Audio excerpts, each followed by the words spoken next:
माया सभ्यता जो पूरे विश्व को इस समय बता रही है कि पूरे ब्रह्मांड की प्रलय हो जाएगी, विशिष्ट का नाश हो जाएगा, वो कैलेंडर अब वैज्ञानिकों को मिला। और वो कैलेंडर इस सभ्यता के बारे में क्या बताएगा, जो इनकी सभ्यता स्वयं ही सैकड़ों वर्ष समाप्त हो गई है।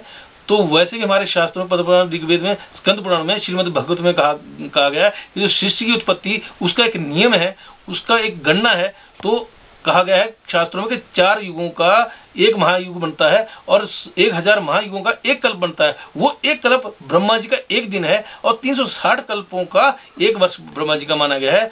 वैसे भी कहा गया कलयुग में हमारे जो इस समय का समय है, ये सिर्फ जो हमारे कुल पुरोहित ब्राह्मण जो भी संकल्प लेते हैं वो इस संकल्प में जो गणना करते हैं, कलयुग का प्रथम चरण कहा गया है। और ये प्रथम चरण ही अभी समाप्त नहीं हुआ, उसके भी कहा गया पूरे कलयुग के हमारे जो बीते हैं 5112 जो कहा गया 5112 वर्ष ये चल रहा है। और जो हमारे ईस्वी सदी है उसके हिसाब से भी जो कहा गया है, और हमारे सम्मत भी कहा गया है उनके हिसाब से भी जब 2012 वर्ष है, वहीं हमारे शास्त्रों में 2069वां वर्ष ये चल रहा है। तो इसके बाद हमारा जो कलयुग आएगा उसका प्रथम चरण के बाद समाप्त होकर मध्य का आएगा, अंतिम चरण आएगा। लेकिन उसको अंतिम चरण से पहले जो कुछ समय लगभग कहा गया 1500 वर्ष के समय में हमारे शास्त्रों में कहा गया कि कलिक अवतार लेंगे और महाकलिक जो अवतार होगा उसका ग्राम कहा गया है संबल ग्राम का, उसका पहले निश्चित रूप से भविष्यवाणी कर दी है।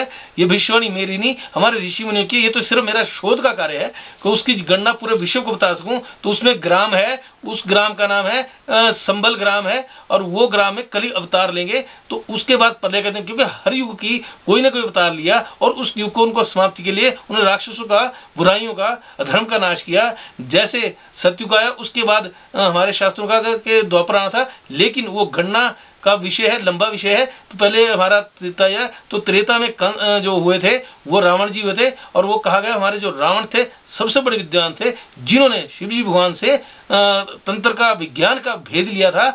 और वो भेद आज पूरे विश्व में है और अलग अलग क्षेत्रों में, अलग अलग रूपों में है, हर देशों में है। ऐसा कोई देश नहीं जिसमें तंत्र का, वैदिक चीजों का, कर्म कांड का अलग रूप ना हो। क्योंकि हमारे शास्त्रों में कहीं भी धर्म संबंधी माना नहीं गया कि ये हिंदू धर्म, सिख है, ईसाई, वैसे ही जात पात भी नहीं, वर्ग अनुसार हमारे कर्म के माना गया कि जैसे जो पूजा पाठ करे वो ब्राह्मण का कार्य कर रहा है, जो व्यापार करे वो शूद्र का कार्य कर रहा है। उस समय जो नीच का काम करता था उसको कहा जाता है ये शूद्र का काम कर रहा है, और जो व्यापार वगैरह करता था जो उच्च कोटि का, उसे वैश्य कहा गया है। और जो युद्ध का कार्य करता था, सुरक्षा का कार्य करता, उसको क्षत्रिय कहा गया है। तो ये हमारे शास्त्रों में जो अब तक मैंने शोध किए हैं और जो मैंने ज्ञात किया है, शास्त्रों में जो मिला है, और ये शोध ऐसी निरंतर चीज है क्योंकि हमारी ज्योतिष विज्ञान पूरे ब्रह्मांड के लिए, और उस विज्ञान में हमारे शास्त्रों में, हमारे ऋषि मुनियों का कि जो भी आप करें, जो भी आप फलित करें, उसका एक सूत्र है जो हर युग में बदलता रहता है। उसका कहा गया है समय, परिस्थिति, काल और ग्रह चाल, इन 4 को मान के चलेंगे तभी सृष्टि का जो गणना है वो निश्चित रूप से नजदीक जाएगी। क्योंकि 100% तो भगवान है, चाहे गुरु गोविंद सिंह जी हो, चाहे गुरु नानक जी हो, चाहे हमारे अल्लाह की कर्म हो, उनका कर्म हो, उनकी कृपा हो, चाहे हमारे जैन गुरु महागुरुओं की कृपा हो, चाहे लामा महागुरुओं की कृपा हो, चाहे हमारे जो कृष्ण भाई है उनके, क्योंकि जो हमारे जिसके भी गुरु हुए, हमारे गुरु हुए, या किसी के जो जैसे शिव जी हुए हमारे, उन्होंने भी कष्ट झेला, जहर पिया। उसके बाद रामचंद्र जी हुए, उन्होंने भी कष्ट झेला, कृष्ण जी ने भी झेला। और जो ईसा मसीह थे उन्होंने भी कष्ट झेला। तो उन्होंने, हमारे रामचंद्र जी ने भी झेला। उन्होंने क्या हमें प्रमाण दिया कि कष्टों के बाद आप जो कष्ट झेलते हैं भगवान वो हमारे लिए मार्ग सुगम करते हैं, और वो मार्ग को नियम देंगे। वैसे हमारे ऋषि मुनि ने शोध किए, वर्षों शोध किए। आज जो दूरबीन से वैज्ञानिक गणनाएं करते हैं वो हमारे ऋषि मुनि बांस की दूरबीनों से सिद्धियों, साधनाओं द्वारा करते थे। और योगीचार्य, महायोगीचार्य, बहुत बड़े विद्वान ज्योतिषी जो हमारे आम जनता में, पब्लिक में नहीं आते, वो हिमालयों में बैठे हैं। मेरी हिमालयों की यात्रा, क्योंकि मुझे अभी इतने वर्षों, लगभग 35 वर्ष हो गए इस शोध में, तो कई हिमालय की कंदराओं में, तिब्बत से लेके आपके थाईलैंड से लेके, सिक्किम से लेके, अरुणाचल से लेके, पूरे हिमालय, पाकिस्तान के कई क्षेत्र हिमालय के, हिमाचल से लेके हर जगह ऐसे कंदराओं में ऋषि मुनि, योगी, योगीचार्य हैं जिनके विषयों की उम्र के बारे में लोग नहीं सुन सकते, ना जान सकते, क्योंकि सैकड़ों वर्ष अभी तपस्या में लगे हैं, तो उनका ये पुण्य है कि जो पृथ्वी धरती अभी टिकी है। और वो कर जो अगर कुछ होगा, क्योंकि जिस समय ये शुरू होगा, जो हमारे माया सभ्यता वाले कहते हैं कन्या लगन में रात्रि के समय, तो ये रात्रि के समय उस समय कन्या लगन होगा। और ये कहते हैं कि वो प्रलय हो जाएगी उस समय भी, क्योंकि हमारे शास्त्रों में ज्योतिष का नियम है कि शास्त्रों में लगन से जो 8वां घर घातक होता है 12वां, तो 8वें घर में जब कन्या लगन आरंभ होगा ये, तो उस समय 8वें घर में कोई ग्रह नहीं था, और उसी तरह 12वें घर में भी कोई ग्रह था, रिक्त स्थान था। जबकि पृथ्वी के सामने जो कहा गया लगन, वो अपना शीर होता, पृथ्वी का शीर, जो जब सृष्टि का उत्पत्ति थी अरबों वर्ष पहले, जब पृथ्वी, क्योंकि जो हमारे पूरा ब्रह्मांड था, ऐसे कई और ब्रह्मांड ग्रह मंडल है और ऐसे कई गंगा आकाश गंगाएं हैं जिसके विषय में हमारे ऋषि मुनि कह गए थे, और अब हमारे वैज्ञानिक भी कहते हैं। जहां वो कहते हैं कि मंगल पर गुलाबीपन है, तो हमारे ऋषि मुनि कहते थे लाल है। उसी तरह सूर्य का जैसे बताया आग का गोला है, तो वो उस समय और धर्मों में चाहे इस चीज को नहीं मानते थे, लेकिन हमारे ऋषि मुनि पहले कहते थे कि सूर्य के इर्द गिर्द पृथ्वी घूमती है, और कई धर्मों में इसमें भ्रांति थी कि सूरज पृथ्वी के इर्द गिर्द घूमता है।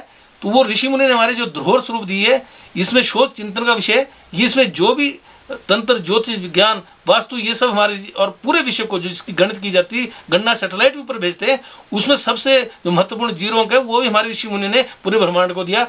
तो ये ऋषियों की धरोहर शोध का और इसको उत्थान का ये मेरा कार्य है, तो ताकि पूरे सृष्टि को भ्रम भय से मुक्ति करें, धर्म से मुक्ति हो। तो ये पूरे ब्रह्मांड के जितने लोग देखें वे इस बात को समझ लें।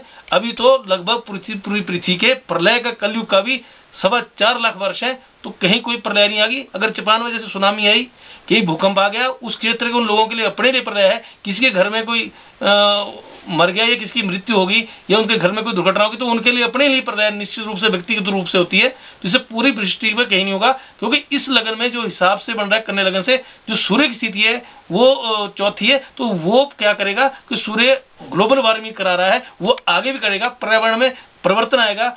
मानसून के समय थोड़ी सर्दी हो जाएगी, इस तरह से जब सूखा होगा तो बरसात, इस तरह से ये पूरे विषय होंगे। और क्योंकि सूर्य के बाद पहले शुक्र, राहु और बुध होंगे, ये इकट्ठे हैं। तो शुक्र पृथ्वी तत्व का बुध है और शुक्र है वो जल तत्व का है, और राहु वहां बैठा, तो ये चीजों में महंगाई करेगा, सृष्टि में जल से हानि करेगा। चाहे अमेरिका का एरिया हो, चाहे साइबेरिया का एरिया हो, चाहे जापान का हो, चीन का हो और यूरोप का एरिया हो, बर्फानी तूफान चलाएगा, पानी से जल देगा। वही दक्षिणी भारत से लेके सारे क्षेत्र जो दक्षिण के है, सारे क्षेत्रों में जल से हानि का योग बनाएगा।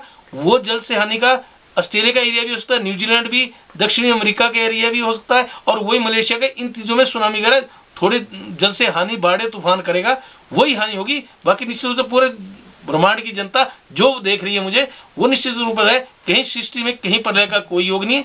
थोड़ी हानि हो सकती है, उसके लिए अब अपने धर्म के अनुसार जो जिसका गुरु धर्म क्षेत्र जो भी हो, उसके अनुसार जाप करे, हवन करे या दान करे, पुण्य करे, तो आगे का समय सबके लिए अनिष्टकारी नहीं रहेगा।